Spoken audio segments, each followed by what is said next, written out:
पाप के चार हथियार, कन्हैयालाल मिश्र प्रभाकर लिखित ये निबंध पर रचना।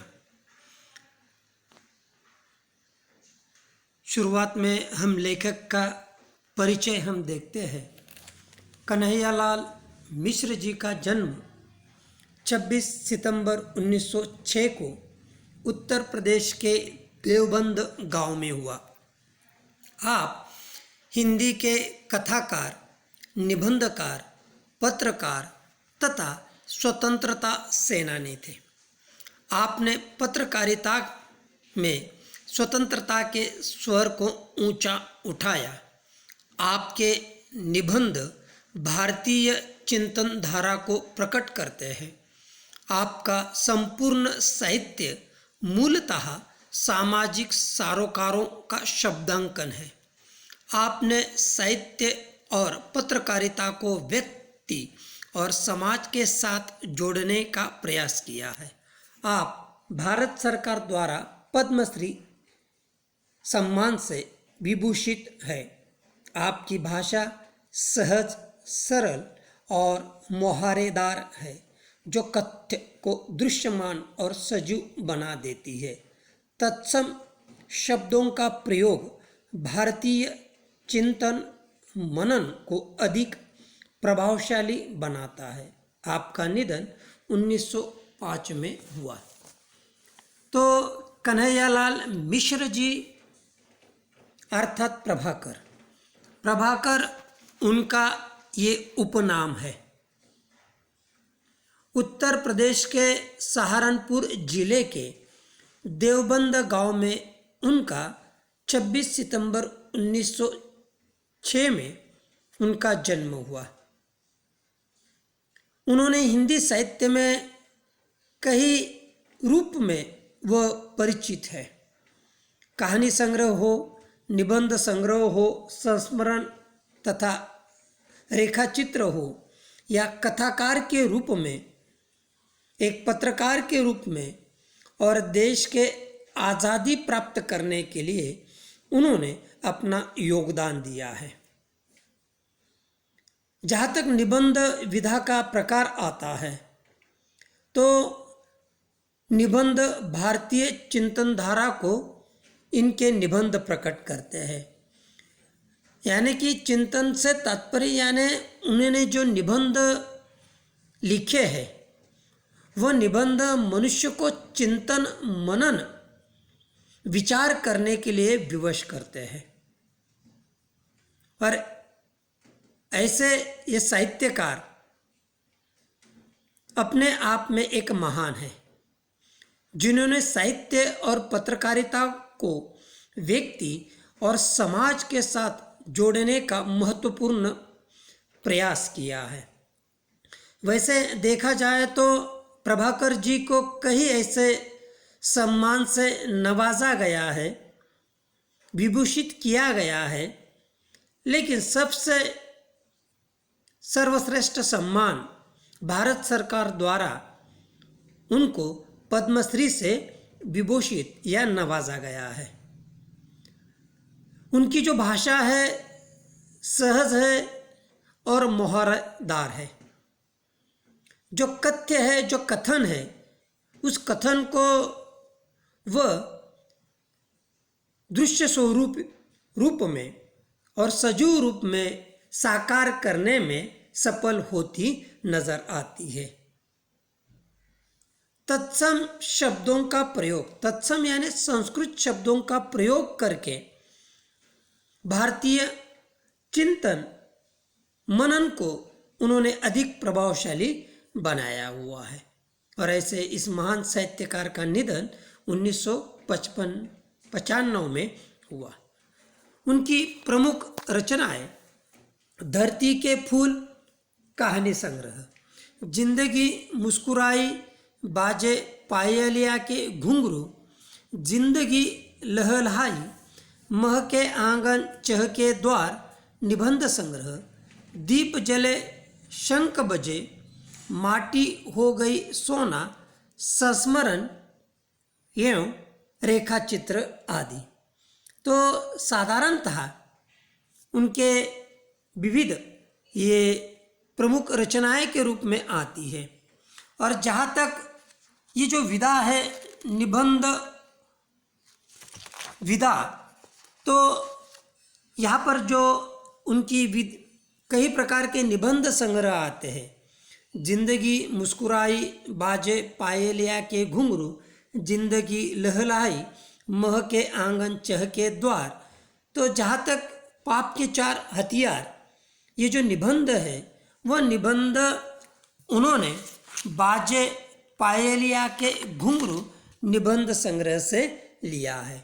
आपको प्रश्न पत्र में 1 अंक के लिए इस प्रकार से प्रश्न पूछा जा सकता है कि पाप के 4 हथियार ये निबंध कौन से निबंध संग्रह में से लिया गया है।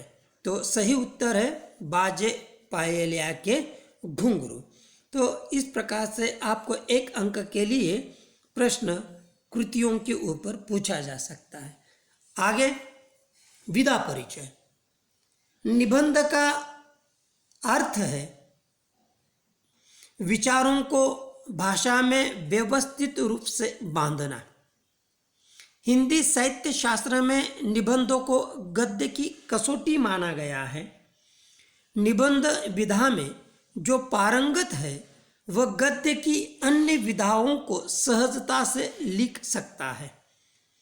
निबंध विधा में वैचारिकता का अधिक महत्व होता है तथा विषय को प्रखरता से पाठकों के सम्मुख रखने की सामर्थ्य होती है। वैसे देखा जाए तो निबंध ये जो विधा है, इस निबंध विधा को हम आज तक इससे पहले 1 या 5वीं दूसरी तीसरी छठी से 12वीं कक्षा तक निबंध विधा के ऊपर हमें प्रश्न पत्र में प्रश्न पूछा जाता था। लेकिन फिलहाल इस नई शिक्षा प्रणाली के द्वारा या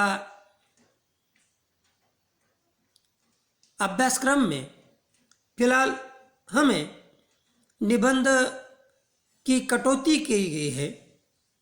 लेकिन जहाँ तक निबंध का अर्थ जो है, अपने विचारों को लेखन के माध्यम से अपनी भाषा में व्यवस्थित रूप से बांधना, उनको लेखन के माध्यम से रखना एक कला है।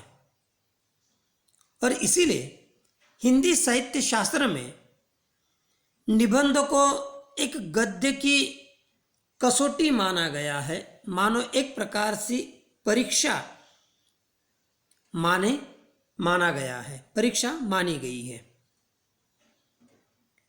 जो व्यक्ति निबंध विधा को या इस कला को पारंगत करता है, वह गद्य की अनेक जो विधा है, जो प्रकार है, उन्हें वह सहजता से लिख सकता है।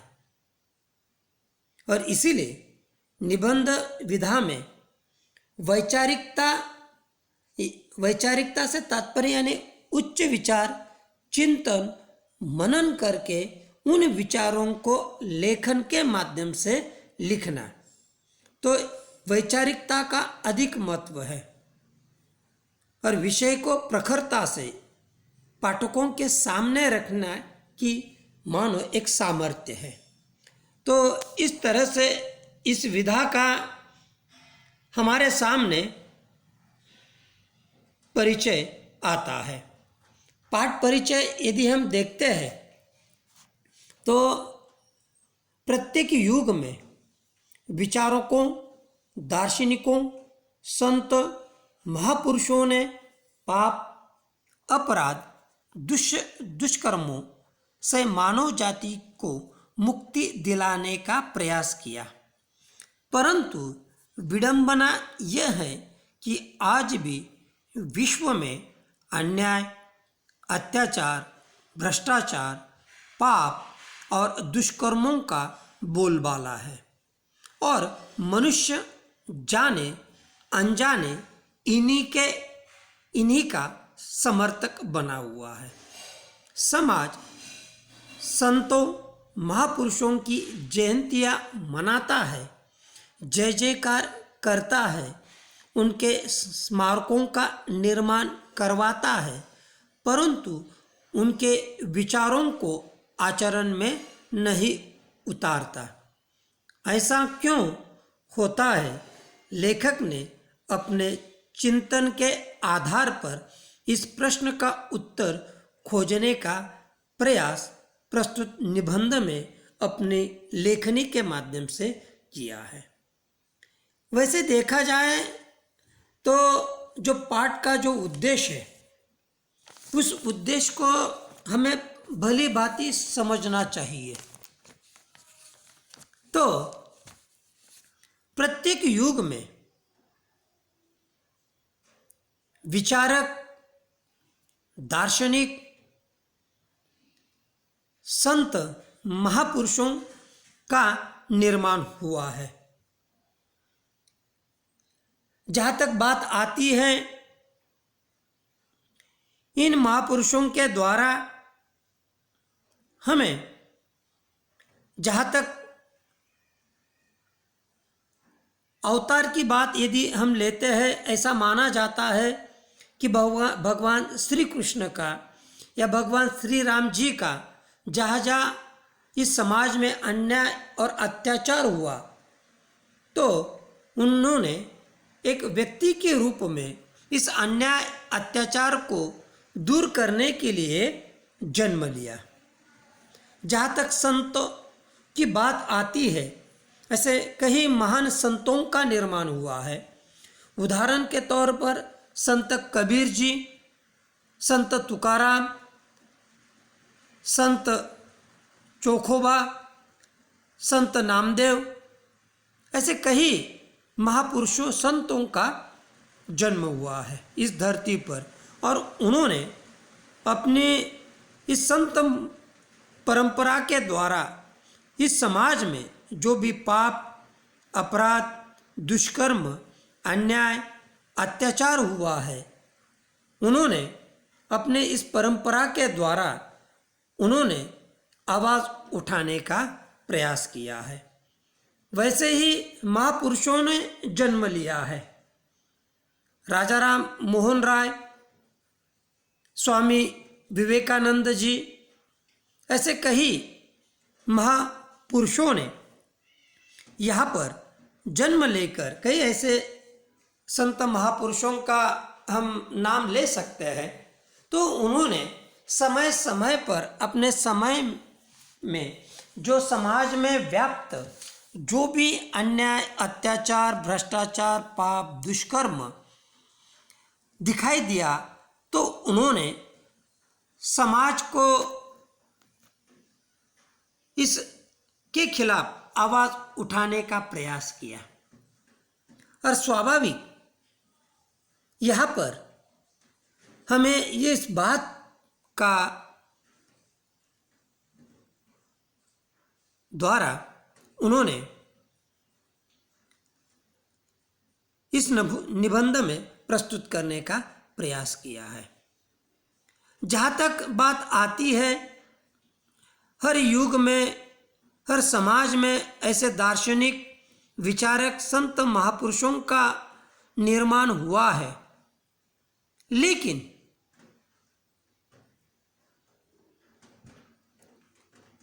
इन महापुरुषों के विचारों को आज भी हम संत महापुरुषों के विचारों को स्वीकारते हैं, उनकी जयंतियाँ भी मनाते हैं, उनका जय जयकार भी करवाते हैं, उनका स्मारक भी हम निर्माण करते हैं।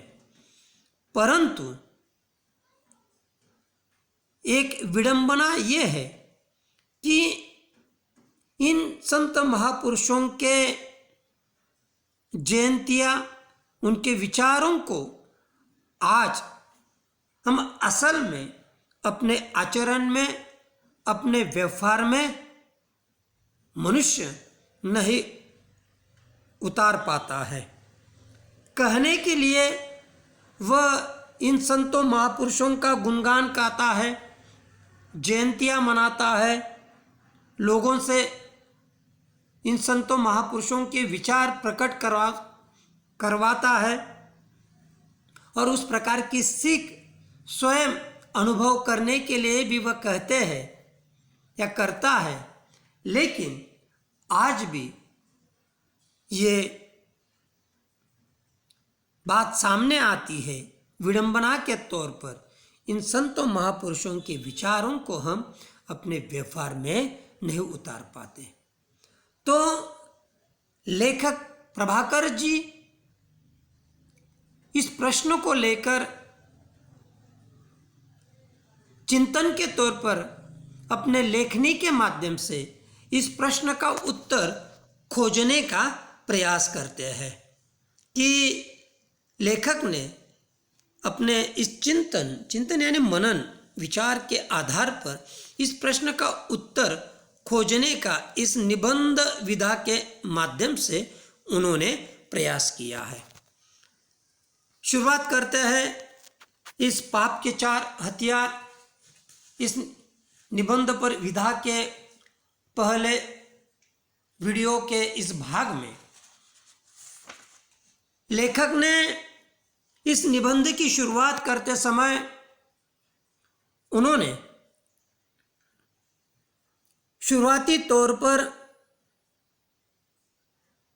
जॉर्ज बर्नार्ड शॉ का एक परिच्छेद लिया है और इस परिच्छेद को लेकर इस निबंध पर विधा को यानी पाप के 4 हथियार को आगे बढ़ाने का प्रयास किया है और पाठ का जो उद्देश्य है उस उद्देश्य को उन्होंने सफल करने का प्रयास किया है।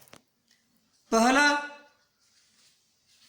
परिच्छेद के माध्यम से इस निबंध पर विधा को हम शुरुआत करते हैं। जॉर्ज बर्नार्ड शॉ का एक पैराग्राफ मैंने पढ़ा है, वह उनके अपने ही संबंध में है। मैं खुली सड़क पर कोड़े खाने से इसलिए बच जाता हूँ कि लोग मेरी बातों को दिल्लगी समझकर उड़ा देते हैं।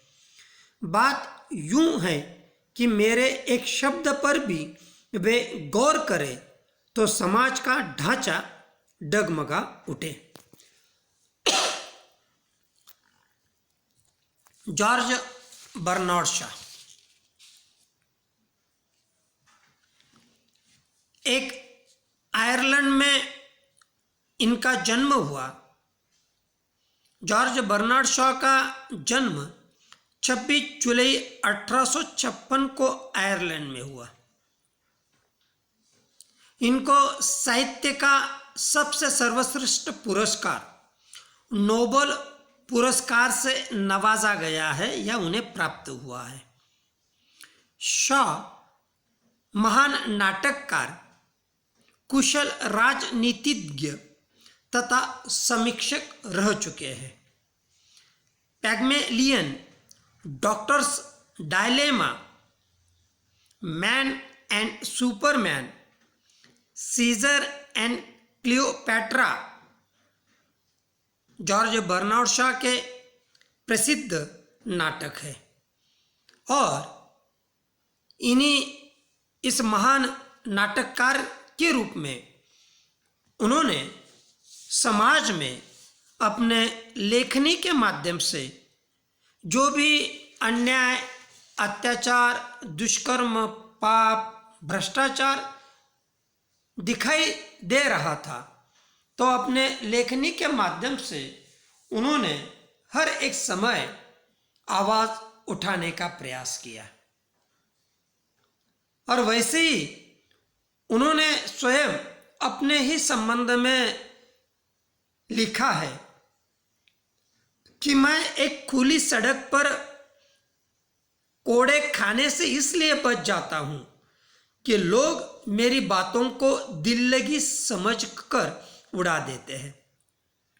पहले कठिन शब्दार्थ या मोहरे आते हैं। कोड़े खाना यानी चाबुक से मार खाना। कोड़े खाना यानी क्या? चाबुक से मार खाना। दिल्लगी यानी हंसी मजाक। दिल्लगी यानी हंसी मजाक। गौर का अर्थ है ध्यान देना। गौर का अर्थ है ध्यान देना। ढांचा डगमगा जाना। मोहरा है, 1 अंक के लिए आपको प्रश्न पूछा जा सकता। ढांचा डगमगा उठना यानी आधार हिल उठना। आधार हिल उठना। तो जॉर्ज बर्नार्ड शॉ स्वयं अपने बारे में लिखते हैं कि इस समाज में व्याप्त जो सामान्य पीड़ित वर्ग के ऊपर जो अन्याय होता है, अत्याचार होता है, उनका शोषण होता है, समाज व्याप्त खुले आम जो भ्रष्टाचार हो रहा है, जो पाप या दुष्कर्म हो रहा है, तो उन्हें मैं अपने लेखनी के माध्यम से लोगों को उजागर करने का प्रयास करता हूं। लेकिन लोग मेरी ये बात हंसी मजाक में उड़ा देते हैं और इसीलिए जिनके खिलाफ मैं ये बात स्पष्ट करता हूं तो उनके कोड़े खाने से मैं बच जाता हूं। लेकिन इस बात से वह व्यक्त भी करने का प्रयास करते हैं कि मेरे इस लेखनी के माध्यम से समाज या लोग मेरे एक शब्द पर भी यदि थोड़ा चिंतन करे, मनन करे, गौर दे या ध्यान दे, विचार यदि करते हैं तो संभवतः इस समाज का जो ढांचा है वह ढांचा डगमगा उठेगा, यानी वह आधार हिल उठेगा। एक अर्थ में एक समाज में परिवर्तन आ जाएगा। जो समाज एक धरातल पर होना चाहिए, एक समानता होनी चाहिए, इंसानियत होनी चाहिए, मानवता होनी चाहिए, जो दूरी नज़र आती है, विषमता नज़र आती है, तो वो विषमता, वो दूरी समाज की बहुत हद तक दूर हो सकती है यदि मेरी बातों के ऊपर, विचारों के ऊपर, एक शब्द पर भी यदि वह ध्यान देकर स्वयं चिंतन या मनन करते हैं और स्वयं अपने व्यवहार में लाने का यदि प्रयास करते हैं। तो इसीलिए वह आगे चलकर वह कहते हैं, वे मुझे बर्दाश्त नहीं कर सकते यदि मुझ पर हंसे नहीं। मेरी मानसिक और नैतिक महत्ता लोगों के लिए असहनीय है। उन्हें उबाने वाली खूबियों का पुंज लोगों के गले के नीचे कैसे उतरे। इसलिए मेरे नागरिक बंधु या तो कान पर उंगली रख लेते हैं या बेवकूफ़ी से भरी हंसी के अंबार के नीचे ढक देते हैं मेरी बात। शॉ के इन शब्दों में अहंकार की पैनी धार है। ये कहकर हम इन शब्दों की उपेक्षा नहीं कर सकते क्योंकि इनमें संसार का एक बहुत ही महत्वपूर्ण सत्य कह दिया गया है कि जैसे कि लोग कहते हैं कि शॉ कहते हैं कि एक शब्द पर भी यदि लोग, समाज गौर करते हैं तो इस समाज का जो आधार है वो हिल उठेगा। शायद वे मुझे बर्दाश्त नहीं कर सकते, बर्दाश्त यानी सहन नहीं कर सकते हैं यदि मुझ पर हंसे नहीं। मेरी जो मानसिक और नैतिक जो महत्ता है महिमा है लोगों के लिए असहनीय है। असहनीय यानी सहन न करने योग्य, सहन न करने योग्य। और उन्हें उबाने वाली कई प्रकार की खूबियों का पुंज लोगों के गले के नीचे कैसे उतरे। गले के नीचे उतरना, गले के नीचे उतरना एक मुहावरा है, एक अंक के लिए पूछा जा सकता है। गले के नीचे उतारना यानी कि स्वीकार करना कि यदि बात उन्हें अच्छी तरह से समझ में आ जाएगी तो स्वाभाविक व स्वीकार्य हो सकती है। इसीलिए वह समस्त समाज के नागरिक बंधु उनको ये बात समझाने का प्रयास करते हैं, लेकिन यो तो कान पर उंगली रख लेते हैं। कान पर उंगली रखने से तात्पर्य यानी उस बात को वह अनदेखा कर देते हैं। कान पर उंगली रखना यानी एक प्रकार से अस्वीकार्य करना या उस बात की तरफ अनदेखा करना, नज़रअंदाज करना।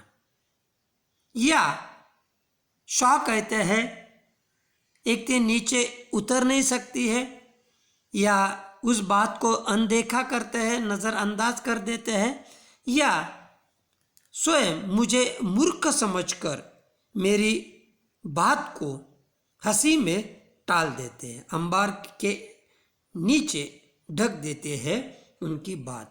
अंबार यानी ढेर, राशि यानी एक प्रकार से उसे टालने का प्रयास करते हैं। शॉ के इन शब्दों में एक अर्थ में अहंकार की पहिनी यानी तेज धार है अपने विचारों में, क्योंकि स्पष्ट रूप में जो समाज में व्याप्त पाप, अपराध, दुष्कर्म से मुक्ति पाने के लिए अन्याय, अत्याचार, भ्रष्टाचार, दुष्कर्मों के प्रति, इस विषमता के प्रति अपनी बात को इतने स्पष्ट रूप में रखने का प्रयास करने के बाद भी यदि समाज के लोग उसे स्वीकार नहीं कर सकते हैं, उनके गले के नीचे यदि उतर नहीं सकते हैं, या उस बात को अनदेखा या नज़रअंदाज करते हैं, या उनकी ही बात को बेवकूफ़ी समझकर यदि अलग कर देते हैं, इतनी स्पष्ट रूप में कही गई बात, तो स्वाभाविक शाह कहते हैं कि एक कहकर हम इन शब्दों की उपेक्षा यानी अवहेलना, उपेक्षा यानी अवहेलना नहीं कर सकते, क्योंकि संसार का एक बहुत ही महत्वपूर्ण सत्य कह दिया गया है। तो इस तरह से दूसरे इस परिच्छेद के माध्यम से शाह इस प्रकार की बात को अपने एक अर्थ में उपेक्षा के तौर पर स्वयं ये सत्य कहने का प्रयास करते हैं। आगे, संसार में पाप है, जीवन में दोष, व्यवस्था में अन्याय, व्यवहार में अत्याचार, और इस तरह समाज पीड़ित और पीड़क वर्गों में बढ़ गया है। सुधारक आते हैं, जीवन की इन विडंबनाओं पर घनघोर चोट करते हैं। विडंबनाएं टूटती बिखरती नजर आती है, पर हम देखते हैं कि सुधारक चले जाते हैं और विडंबनाएं अपना काम करती रहती है। देखो, संसार में एक तरफ पाप है, जीवन में दोष है, यानी जो भी इस समाज है, इस समाज के हर एक में अच्छे बुरे दोष गुण दोष नजर आते हैं। ये जो समाज व्यवस्था है, इस समाज व्यवस्था में विषमता नजर आती है। इस समाज व्यवस्था में विषमता नजर आती है। व्यवहार जो होता है, इस व्यवहार में अत्याचार नजर आता है। यानी कि अमीर और गरीब, इस प्रकार से हमें ये विषमता नजर आती है। और जो उच्च वर्ग है, वो उच्च वर्ग गरीब वर्ग के ऊपर युगों से उनका शोषण या उनके ऊपर अत्याचार करते हुए नजर आता है। और इसी तरह से समाज में जो पीड़ित है, पीड़ित यानी क्या, अन्यायग्रस्त, जिनके ऊपर अन्याय हो रहा है, ऐसा समाज या व्यक्ति जो पीड़ित है, जो अन्यायग्रस्त है और जो पीड़क है, पीड़क यानी क्या, अन्याय करने वाला, पीड़क यानी क्या, अन्याय करने वाला। तो इस तरह से इस समाज व्यवस्था में ये अन्यायग्रस्त और अन्याय करने वाला, ये दो भागों में ये समाज के लोग इन दो वर्गों में बांटे गए हैं। युगों से यदि हम देखते हैं, जैसे कि राजा राम मोहन राय हो, स्वामी विवेकानंद हो, संत महात्मा हो, तो जीवन सुधारक आते हैं।